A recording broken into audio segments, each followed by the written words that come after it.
welcome to the PartsCast. I'm your host, Eric Koenig, Vice President of Brand and Communications with PartsTown. On today's episodes, we are talking filtration with our guest, Mark Laucella of 3M. Water's a tricky topic, and today we're focusing on lead, which has been in the news the last couple of years and continues to be a concern across the country. Water is a really interesting topic, so much to consider, but before we jump into the conversation, cue the music.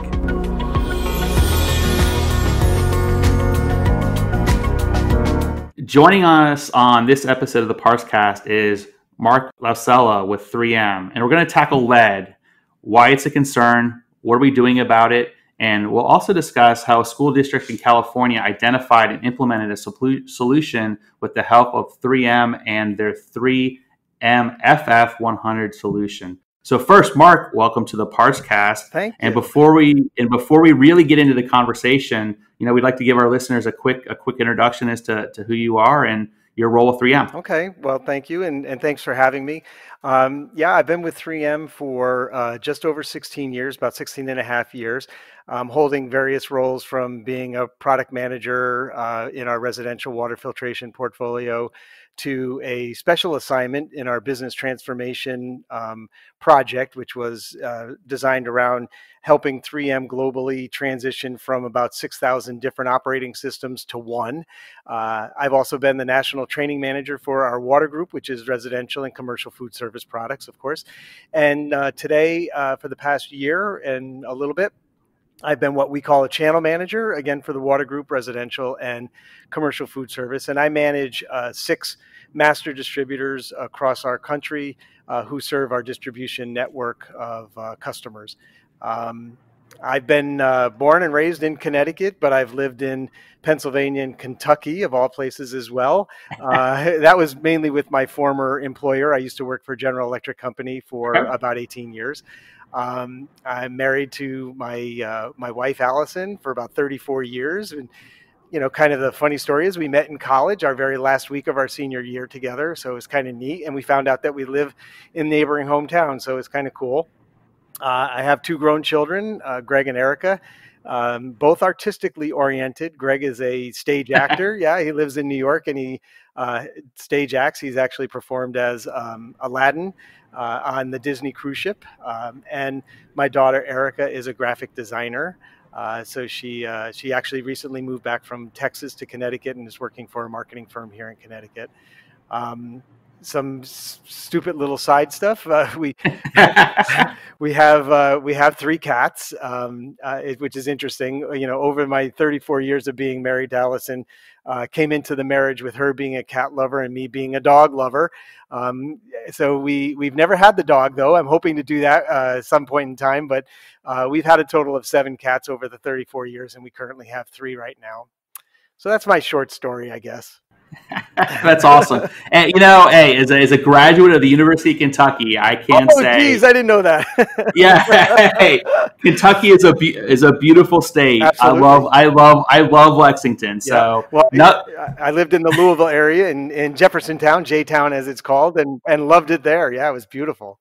Yeah, no, it's a great state. So again, welcome to the PartsCast. Thank you. And we're really excited to talk about this topic because it's a topic that's been in the news for the last several years. Yes, and I think when we talk about lead in drinking water, and we're really talking about lead in school drinking water, why is it a problem? But really, first off, tell our listeners what's lead.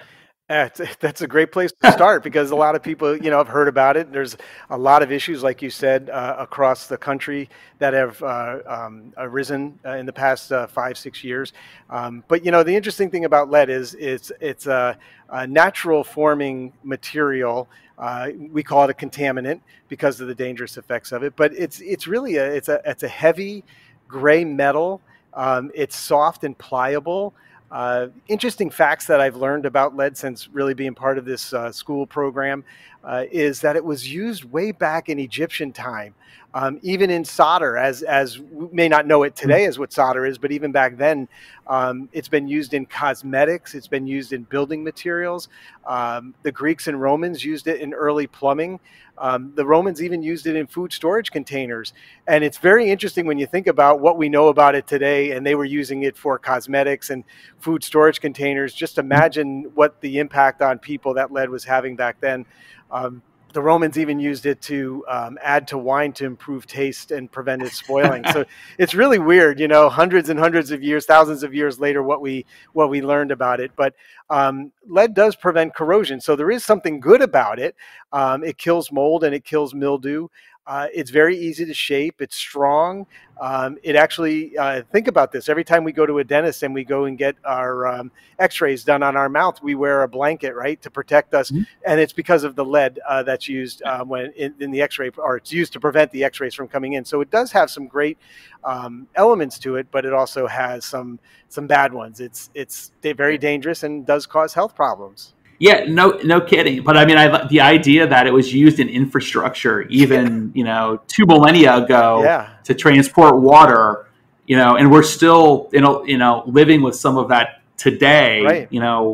You talk about health issues. Mm-hmm. What are some of, because, I think, as kids growing up, we always talked about there was lead paint on a lot of walls, and kids would have issues because, kids put things in mouths. Mm-hmm, mm-hmm. What are some of the health issues that lead can create for people? Well, it's first important to understand that lead is what's called as a neurotoxicant.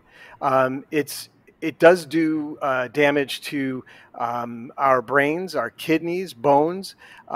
It causes anemia, kidney disease, abnormal brain function, can cause high blood pressure, and depending upon pre-existing conditions, it could even cause death. It's very, very damaging to pregnant women and children, as you alluded to, which is why this program is very important to get lead out of drinking water in school systems.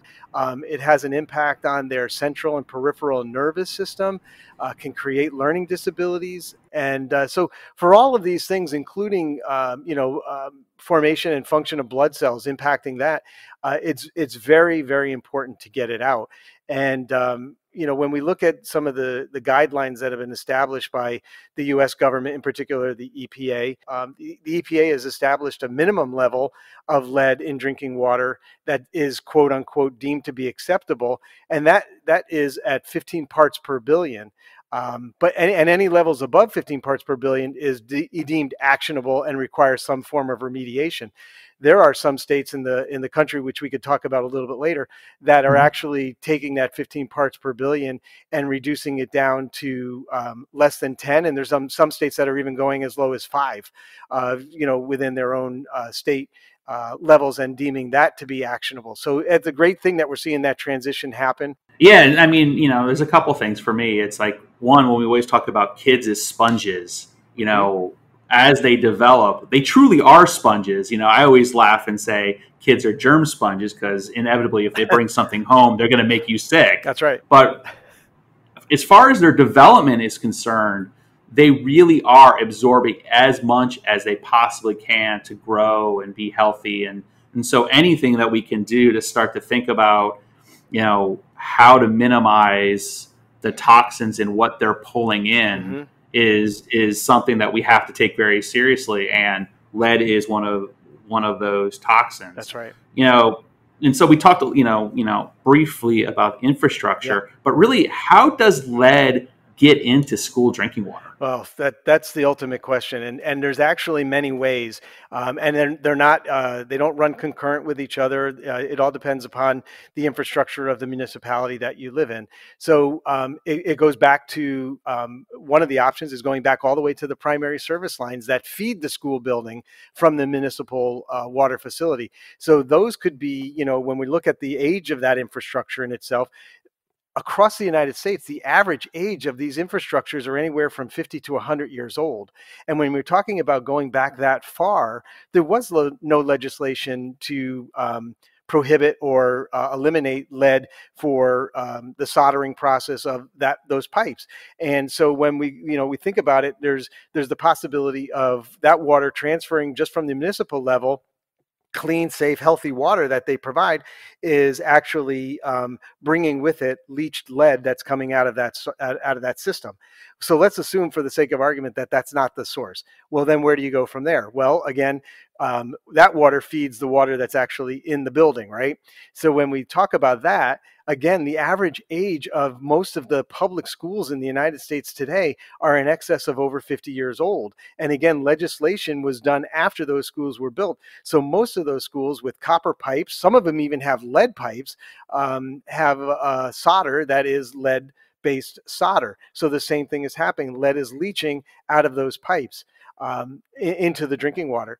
Another source is, again, in those older schools in particular, the besides the plumbing, the pipes, you have sinks and faucets and drinking fountains that are also the same age as the buildings, and they may have lead-based materials that were used in the manufacturing of those products. That water is just passing through. Again, nobody even thinks about these things, and water's passing through those, leaching lead. And of course, we just consume it as we drink it. So those are the common ways that that's happening. And like I said, when we talk about the legislation, I'm just going to touch on this briefly, but lead-based solder in particular was banned in the U.S. in 1986. That's not too far back. So when we talk about schools being in excess of 50 years old, just think about that timing. It exists, it's there. The cost to remediate that, meaning the cost of changing out the pipes and the fixtures, all of that stuff is just more than any public school system in America today can handle. So there has to be some other alternatives on solving this problem, and that's what brings us to this conversation today. Yeah, no, and I mean, I think what's, again, a couple points for me there is it took a long time for the science to catch up, and really think about, where are we ingesting and creating issues for ourselves in general. But yet the other thing would never, like I love old fixtures, would not have thought that that's the source of lead. I understand the infrastructure and underneath the ground. I always think about the city of New York and 200 plus, and I know there's wood pipes under the streets. That's right, it's like I mean, and water's still running through them. That's right. So how do we start to reimagine what our infrastructure really needs to look like, because more and more new elements are being introduced to our bodies all the time. That's right. So lead is a critical one in what we're talking about today, but filtration in general and how it evolves is going to have to continue to pick up new things as science deems it a challenge. Right. So obviously we're going to talk more about filtration, yeah. But are there some methods that people can do without filtration that helps get rid of lead in water sources? Yes, there are, and it's a great aspect to talk about, because filtration isn't the only solution. Again, taking out all the pipes and all the fixtures, changing them out, is not the only solution. There's some very simple things that people can do daily to help resolve it. First and foremost is you could just run cold water for 15 to 30 seconds before you use it to flush out any lead that may be in standing water as it has leached into that water. So that's just a very simple, very easy thing to do. One thing that it may take some people getting used to is using cold water for cooking and preparing baby formula. Using it, meaning don't, like if you're going to boil a pot of pasta, a lot of people think the quick and easy thing is to run hot water and then take that hot water and put it on the stove and it gets done faster. Again, you're not taking care of the problem. You have to use cold water. So do that. Do not boil water to try to remove lead in the water if you think you have lead, because it has no effect. You can't boil it out like you could do it with other things like bacteria or E. coli, things of that nature. at the end of the day, the easiest thing to do is first and foremost find out if you have lead in the water to figure out if you have to remediate. There are certified testing facilities or laboratories in every state across the country. Many states have many of them, depending on the size of the state. So spend a couple $100 and find out exactly what's in your water besides lead. There's many things that could be in your water that come from the municipality or along the path from the municipality to your home. And if you're on a private well system, you definitely would want to get your water tested as well to find out if there's, pesticides, herbicides, things that have been in the water for hundreds of years or just last week, depending upon if you're, putting down fertilizer on your own property. And then, of course, at the end of the day, there's always alternatives such as bottled water. That's an alternative. It may be very convenient when you want to drink it, but it may not be so convenient for cooking or making baby formula, as an example, or filling up a fish tank. But there are alternatives, right? And then, last but not least, is using NSF certified lead reduction water filtration systems. NSF, I don't know if the listeners know what NSF is. I have to assume they do, but it's the National Sanitation Foundation. It is the independent third party testing facility that does testing of all water filtration products, plus many other types of products. But they are the ones that we at 3M use to get all of our products certified for either aesthetic or health effects, and of which lead falls under the health effects category. So that's really an important label to look for. Absolutely. So, for our listeners, it's the UL of this type of testing. So right. You see that, you get that confidence that the product that you're about to consume or the product that you're using is going to do the job it's being asked to do, because there is that testing and that data behind it, which is really important. And a side note to that, and it is worth mentioning, there's a lot of manufacturers out there who will, on their product label, claim as tested, similar to NSF standards, or tested by manufacturer to NSF standards. It is an independent agency that all manufacturers that go to them, you pay for that service, but that it's independent. It's a third party facility, and you get that certification from them. And it is universally recognized. Just like you said, the UL label, you wouldn't buy an electrical appliance that didn't have the UL label on it. So yeah, again, another reminder to listeners, read the fine print. Yes. Make sure that, when you see NSF, that it's truly NSF certified, not as NSF would certify it. That's right. So before we really dive into the filtration, I want to talk a little bit about water. Sure. Because it's something that we take for granted. Yeah. We turn on a sink, we use a water fountain, we prepare meals in a combi oven. Mm-hmm. It's always there. As Americans, we're used to it. That's right. But it's a complicated subject, and it really impacts us in a lot more ways than we think about. It's always there because we need it. But can you highlight maybe a few ways water can be the source for trouble, drinking and otherwise? Yeah. So, associated with that, if I can go back one step, there's a lot of things about water that people don't know. Like you said, Eric, people take it for granted, and we do.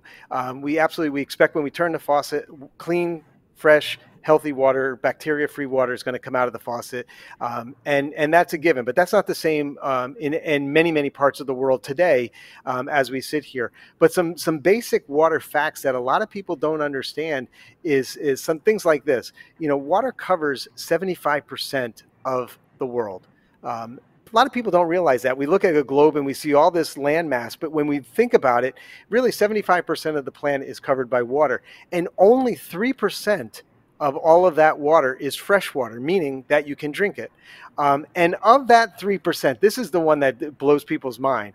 Of that 3% that's fresh water, 96% of it is underground or in glaciers.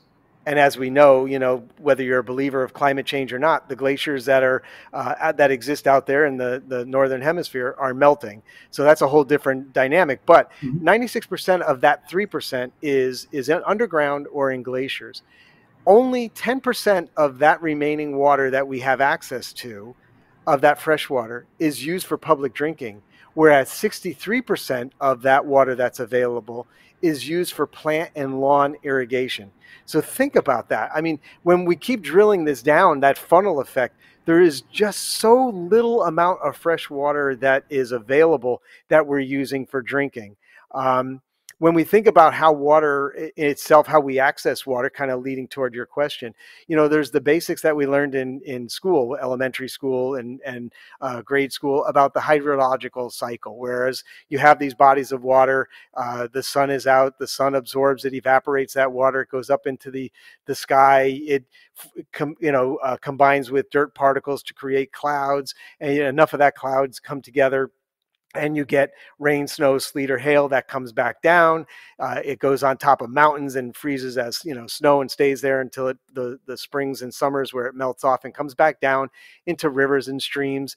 And with that, it's pulling all of those elements that are natural elements, whether it is sediment or whether it is organics that are in the ground, or minerals that are in the rocks. All that comes down into those river bodies or water bodies that we pull our water from to be treated or accessed through through private means. So it really is a very intricate system. It's very simple, but intricate at the same time.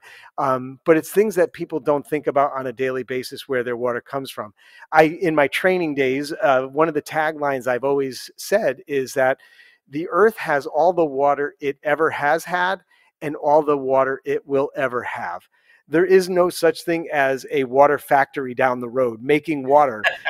You don't make water. Wow. We have what we have and what we will ever have. So it's our responsibility to take care of that water and to treat that water to make it water that we can utilize healthy and safe and contaminant free. So, so I don't know if that answered your question, but that's part of the answer anyway. It does, and I think the one thing that we always look at those big bodies of water too, and only such a small percent of it being fresh water. We have not come to a good solution to how do we desalinate and use seawater. And if we think about the glacial water that's being pushed out into the system, it's ending up in the oceans. That's right. And so we're even losing at a different rate what is that drinkable water for us. So, to your point, we've got what we've got, and we've really got to figure out how to best preserve the resource so we can continue doing what we're doing.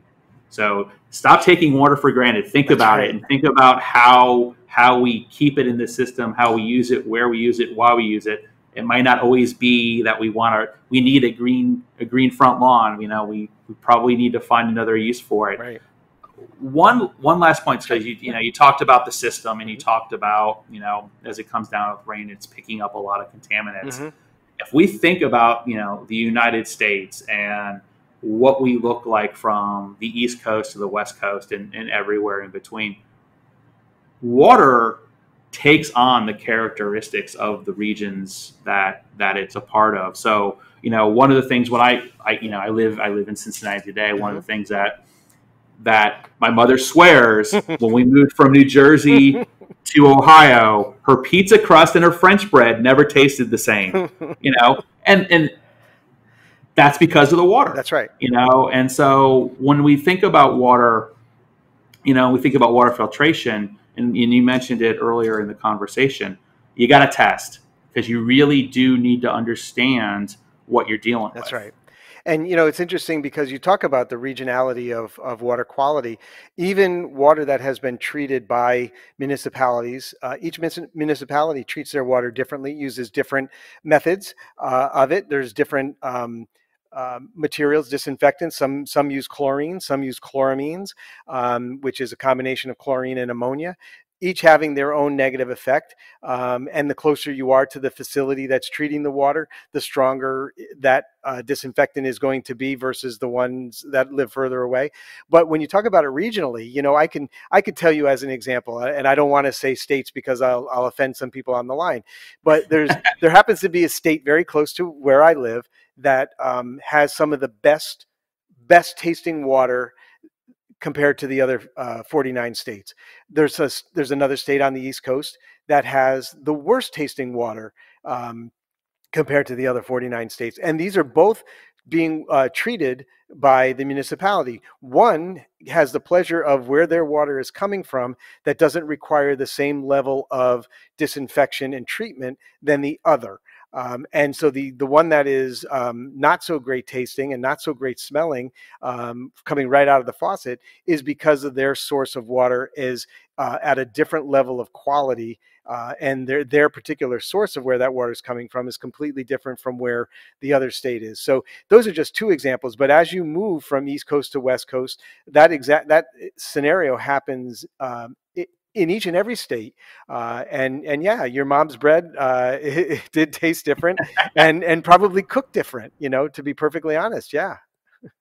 Yeah, and I that brings us to water filtration. So, we want to test, but we also, when we think about the systems that we put in, we have to make sure that the system and the type of water that we have align to get the best results. Absolutely. So we really want to talk about, your 3M product today. So we've got the under-sink full flow water filter system, the 3M FF100. Right. That's a mouthful. Yeah, I know. But, what makes this product such a valuable component in the filtration of lead, especially for schools? Well, the great part about this product relative to competitive product that's out there is it far and away exceeds the expectation and the performance of most of the competitive product out there in this class.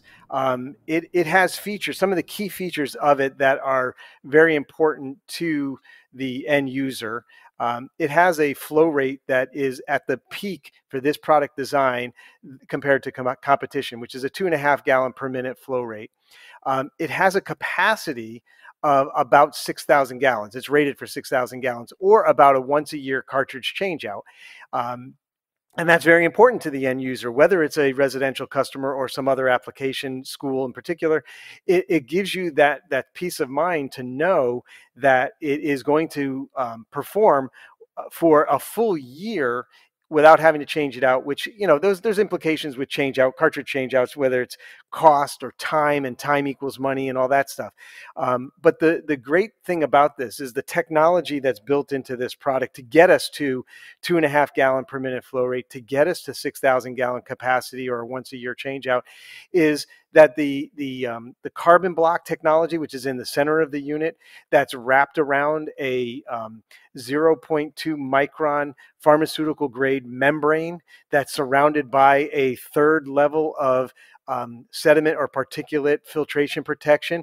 All those elements together allow us to have NSF certification on it to reduce particulates, chlorine, taste, and odor, which is the key disinfectant from the municipality, lead, of course, but also cyst and some select VOCs. Now, VOCs you may have heard of, volatile organic compounds that are man-made.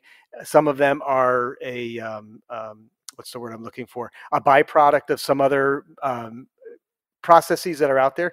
But this particular product is rated for, in the VOC classification, benzene, p-dichlorobenzene as an example. So those are two very highly volatile compounds that we take out of the water. And as I said, again, it is third-party certified by NSF to do everything that we say it's going to do. We've done side-by-side tests. We've had some of the school districts do side-by-side tests and completely, without any question, say the 3M FF100 outperforms in every category than the competition. And the last thing that's really nice about it is that it is 3/8 inch NPT connections, so it makes it very easy for the installer, whoever that may be. We could talk about that in a minute as well. Sure. Very easy for them to install. They'll have everything on the truck that they'll need if they don't want to use the things that come with the product, such as the mounting bracket, the screws, plenty of tubing that comes with it. Yeah. So when we talk about the VOCs, we're talking about things like we use for fertilizer and things, the stuff that we're using in other processes to grow food and do all that just naturally leach into the ground, Right. get into the well water or get into the water table in general. Well, it's important that you bring up, just touch on the VOCs for a second, because if you think about it, the paint industry, residential household paint in particular, there is a whole segment of product over the past 5 years, plus or minus, that have launched VOC free paint because of the impact that it has on people that have very sensitive immune systems. That VOC in that paint, even though you're not ingesting it, you're not touching it and having it come into our bodies, it is the elements that are in there that come out of the paint as it's during that curing process. The same thing is happening in the auto industry with the materials that are being used for carpet, dashboards, steering wheels, seating material, the foam inside our seats. They're all going to that same thing of being VOC free. And it's all, those are all elements of VOCs that are in the air and in those materials that are being taken out of by the industry due to the need for it to come out.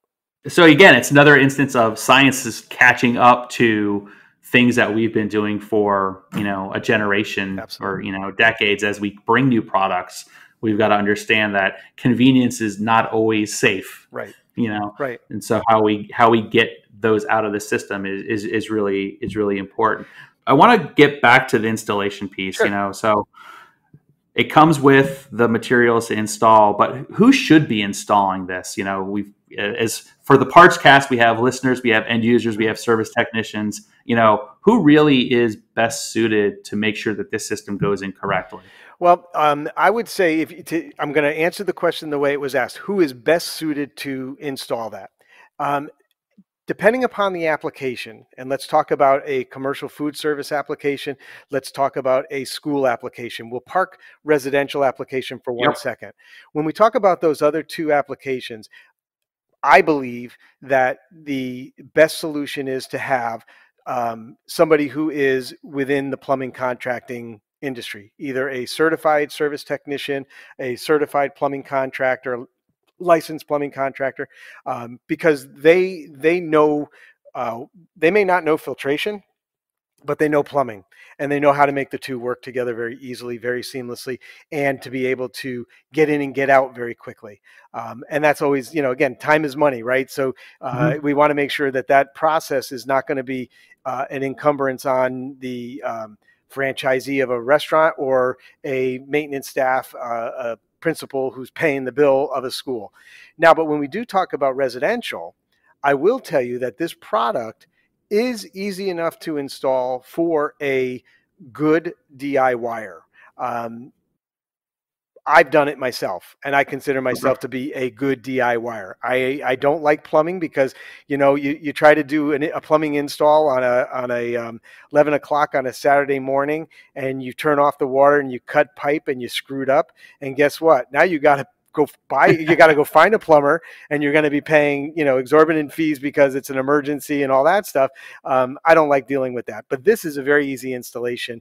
That's what's great about this product. So interestingly enough, if people buy filtration equipment, not this particular product per se, but if they buy them off the internet, our research working with Amazon and other companies like that, our research continues to show that although a person will buy a filtration product on the internet, they probably 75 to 80% of the time are going to call up a plumbing contractor to do the install because they were shopping for price, but they're going to be afraid to do the installation. So at the end, I always think that a licensed professional is always the person. Certified or licensed professionals should do it.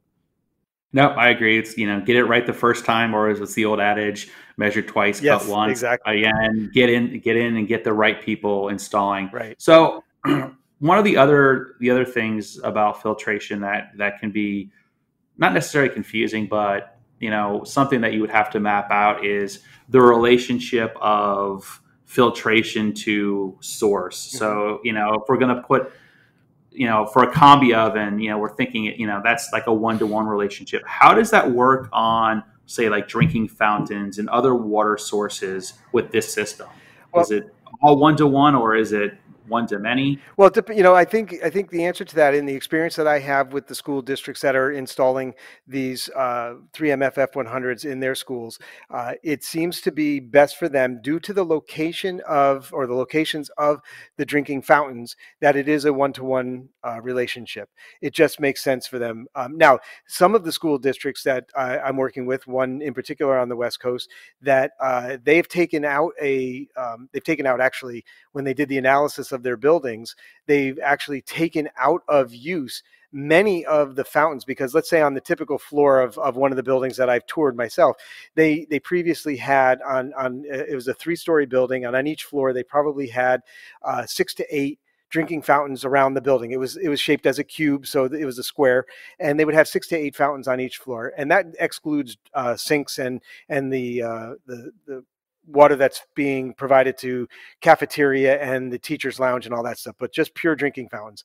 What they found in their study is they could eliminate, of those 6 to 8, they could actually eliminate 4 to 6 of those drinking fountains and replace them with strategically placed drinking fountain and right next to it, a water bottle filling station. So it's kind of 2 units in one, on opposite sides of the building, each one of those systems using a 3M FF100.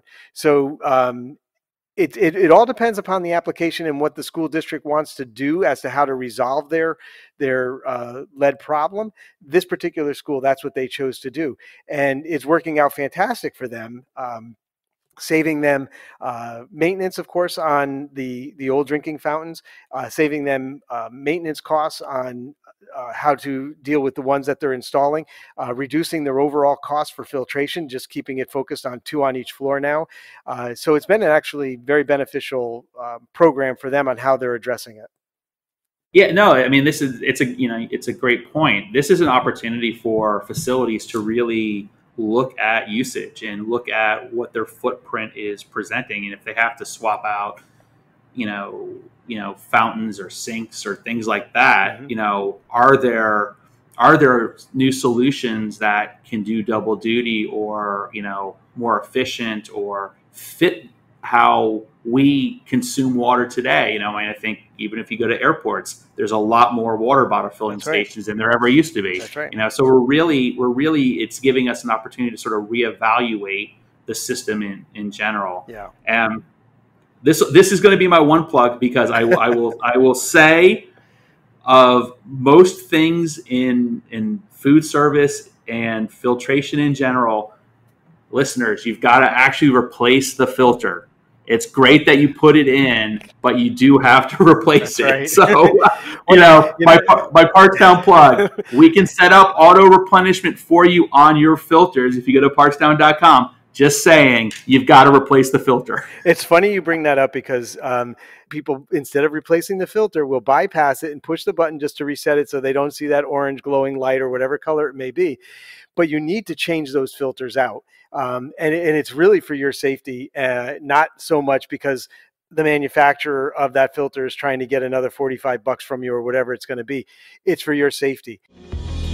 Before we get back into the conversation, I just wanted to give you a quick heads up about TechTown. It's the only online community for food service technicians to ask, share, and repair.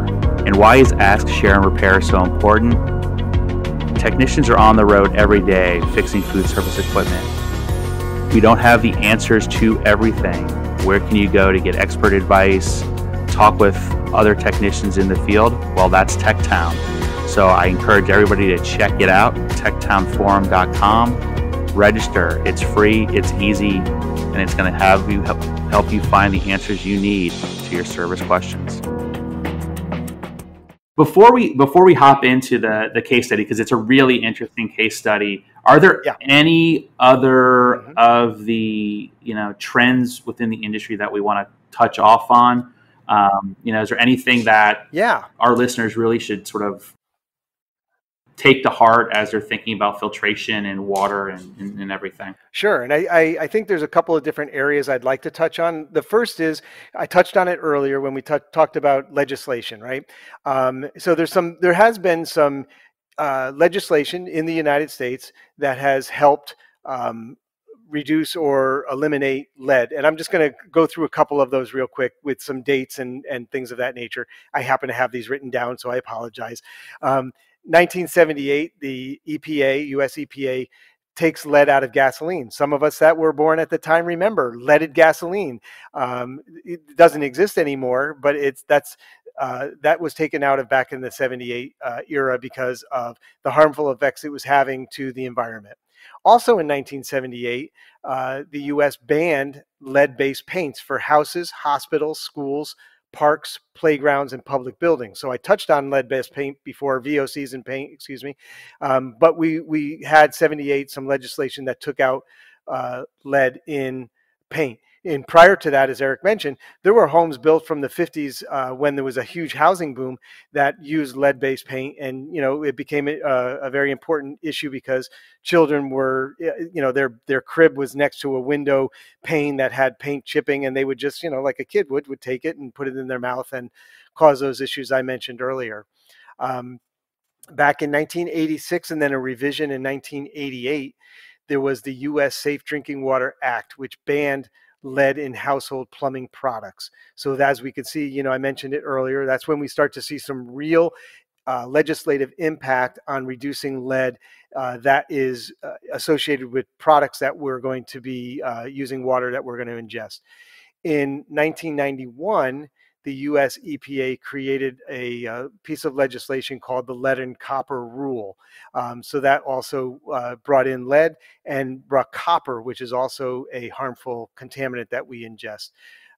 There's a piece of legislation that was called the Residential Lead-Based Paint Hazard Reduction Act of '92, directed the EPA to regulate lead-based paint hazard. So that was a byproduct of the 78 ban of lead-based paint.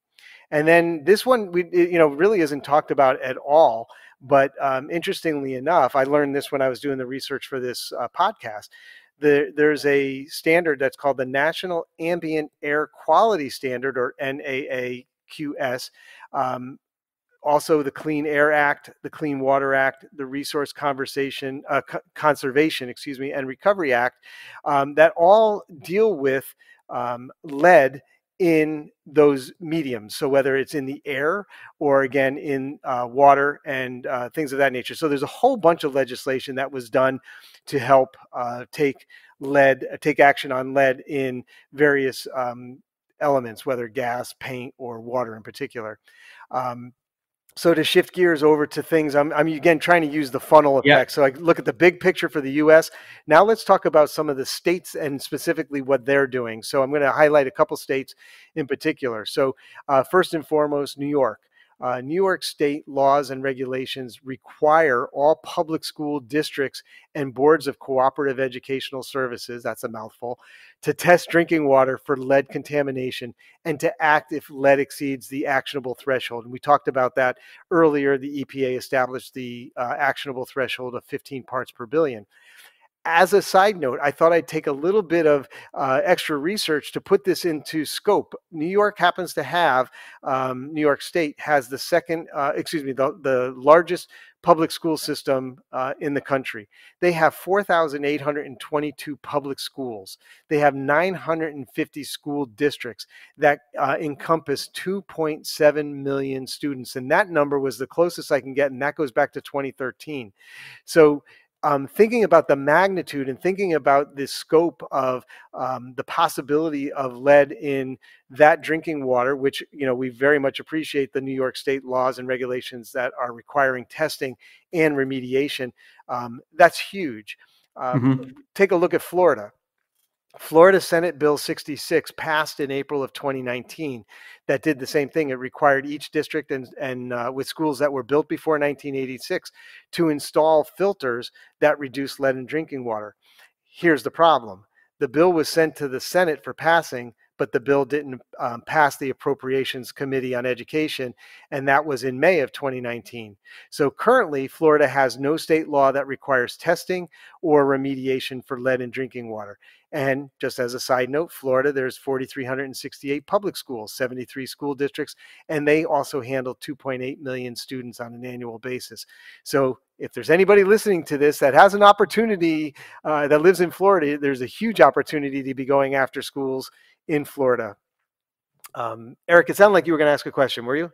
Yeah, well, no, and I mean, and I think again, we talked a little bit about the science, but even as late as 2019, we're still debating how do we do something that is a known issue. Right. is really, I would think for people, even at the individual district level, to start to think about how do I do this on my own? Yeah, there's no law, but I've got to protect the students. Yeah.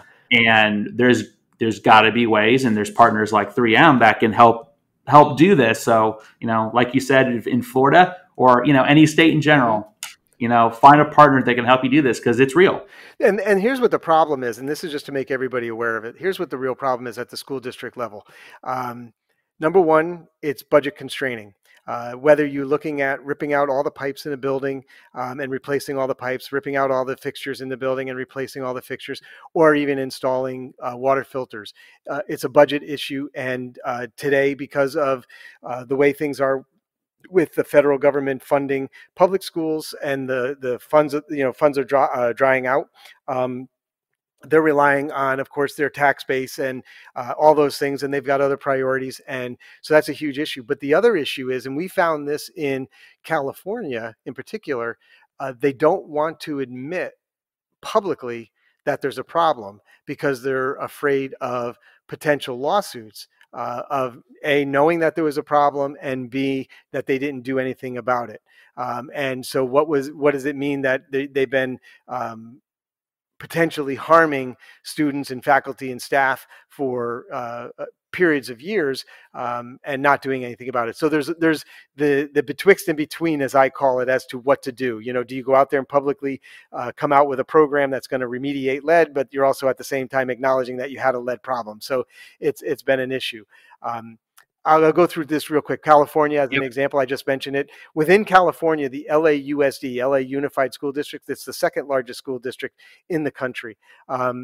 California, as a state, has a mandate that all schools prior to 2010 are required to test lead levels of drinking water in all public K through 12 schools, preschools, and child care facilities. So yay for them. There's approximately in all of their schools 10 water fountains, drinking fountains per school.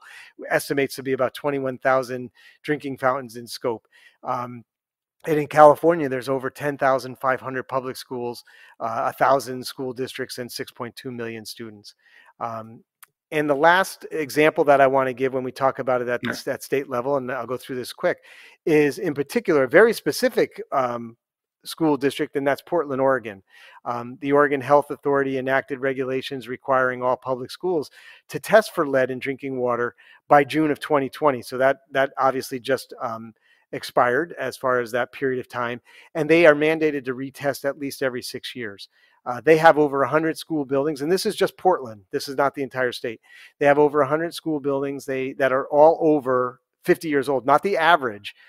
All are over 50 years old. The average is 75 years old because they still have schools in existence. I know they still have schools in existence that are over 100 years old. So think about that for a second. And then, of course, the big ones that have made the public news, Flint, Michigan. We kind of alluded to that earlier. That happened to be a man-made issue. That was not an issue that was done based on natural. It was a man-made issue, and they're still dealing with that for now 5 going into 6 years, I believe.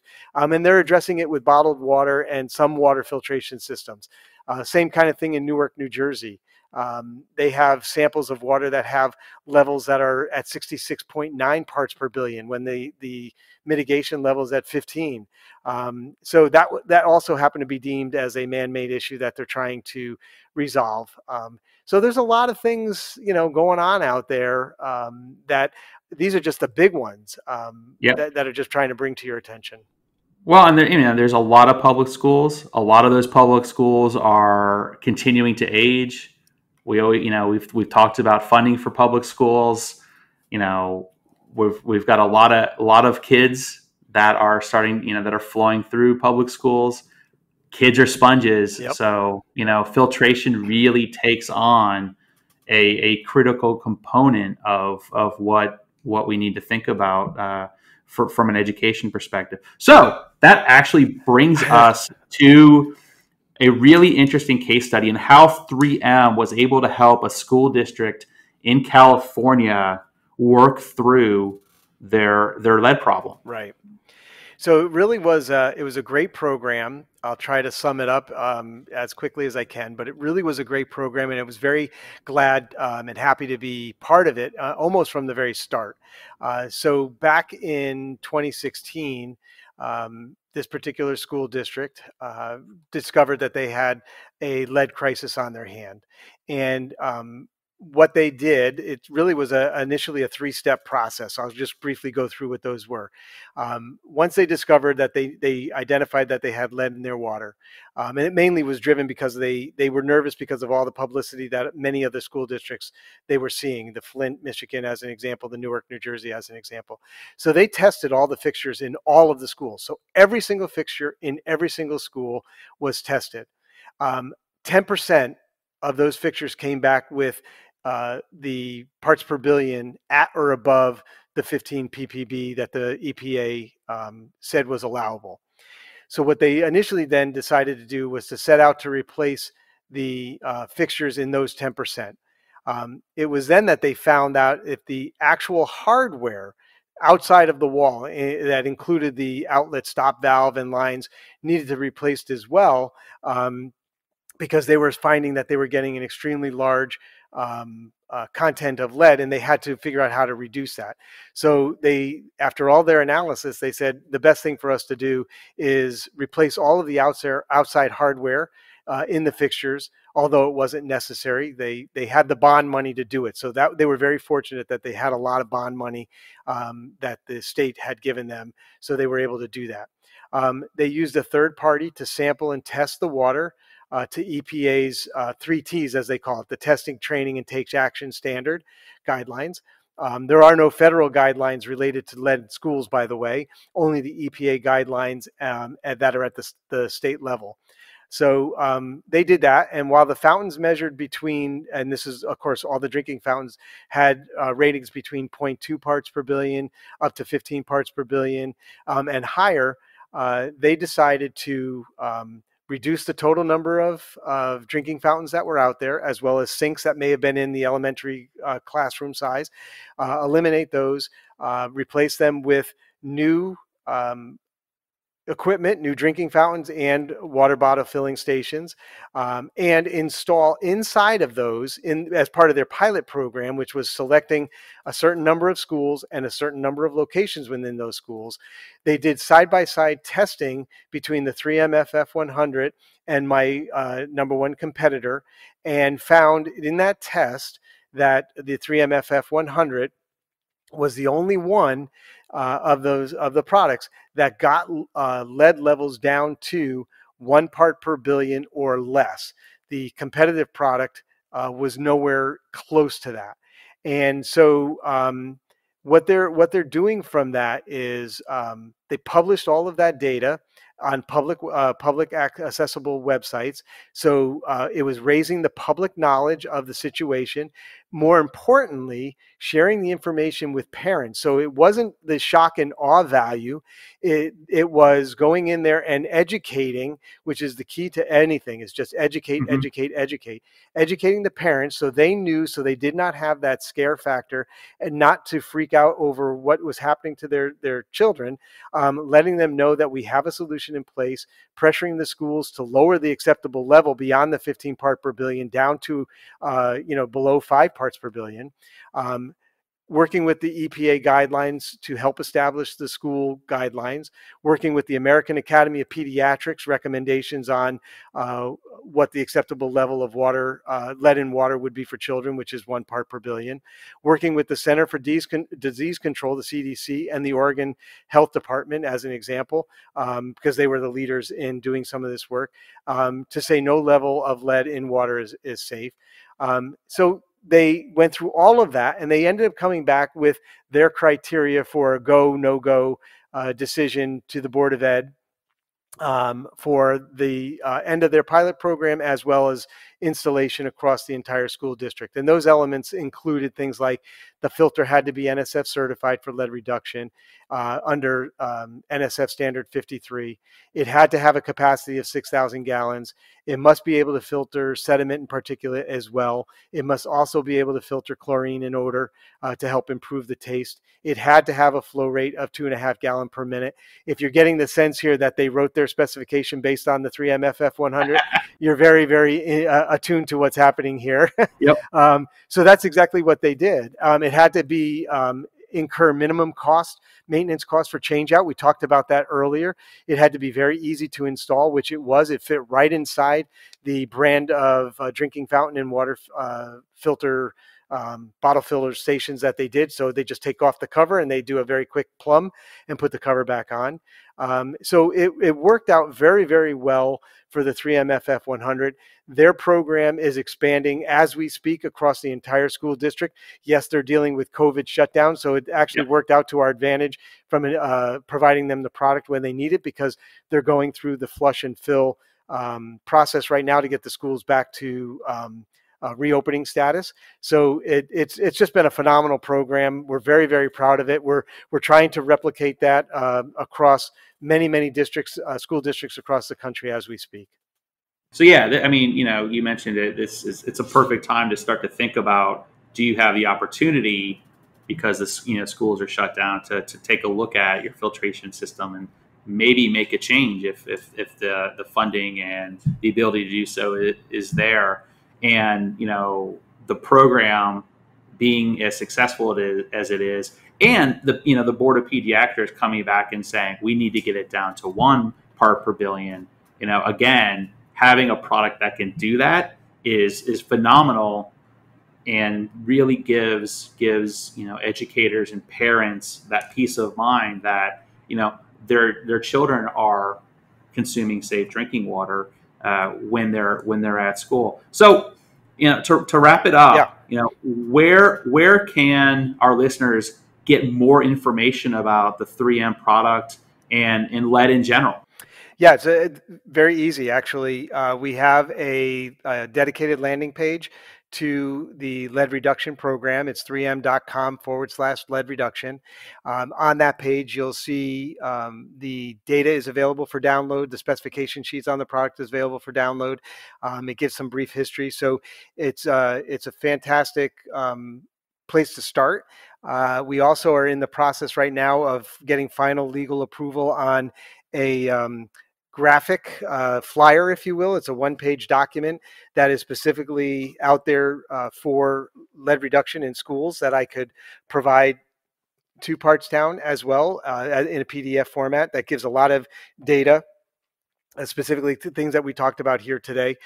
So it's a very nice graphical way of representing what we're talking about. Again, focusing on the 3M FF100 as our choice, our solution for being the best for lead reduction. We do have other products that do lead reduction as well, but this one seems to fit that perfect niche for the school district. So 3m.com/lead reduction should get you exactly where you want to go.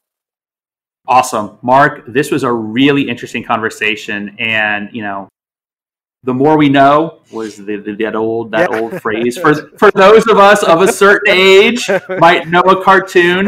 The more we know, we really are able to make the right decisions as it concerns filtration and removing lead from our water. So again, Mark, thank you very much. It's been my pleasure. Thank you for having me, and good selling, good lead reduction out there. Go for it.